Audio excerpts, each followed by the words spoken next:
So ito nga pala yung after nung payout po sa gymnasium. Ayan, diretso po kami sa Camelec. So ito po is yung na po ito, pauwi na ako dito. I mean, pababa na ako dito. So hindi na ko ng video yung pag-akyat sa akin, pero ito yung pababa. Kaya nagparehistro kasi ako ulit sa Camelec kasi wala yung aking name. Hindi ako nakaboto nung nakaraan, kaya nagparehistro ako ulit. So a big shout out nga pala sa mga nag-assist sa akin dyan, lalong-lalo na po yung mga taga-Camelec, si ma'am, and yan ang nagpatulong po kami sa BFP Amulong dito sa amin, yung mga sir. Ayan, maraming salamat. And then so ayan, apat talaga sila na nagbuhat sa akin yan kasi hindi kaya ng dalawa lang.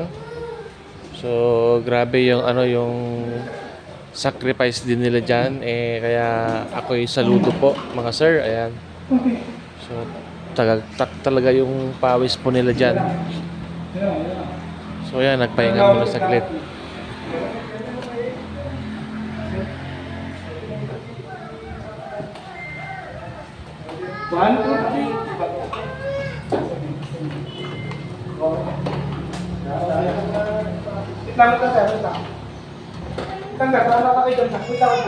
Alala.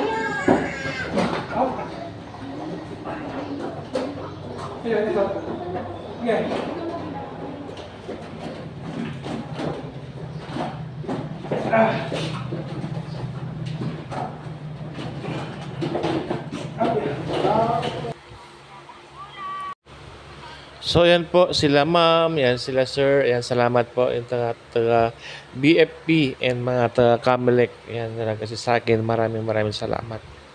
So ito naman po yung yung nag-assist sa akin nung pauwi na din kami, nung sinakay na po sa kolong-kolong. Yan, shout out din po sa mga guard sa aming munisipyo. Ayan sila po yan.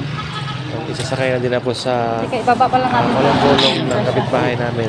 Ayan, sila po yung tumulong sa akin. Sa lahat po ng nag-assist at tumulong po sa akin, maraming salamat po. So ganito po yung sitwasyon ko pag tuwing nagka-travel po ako.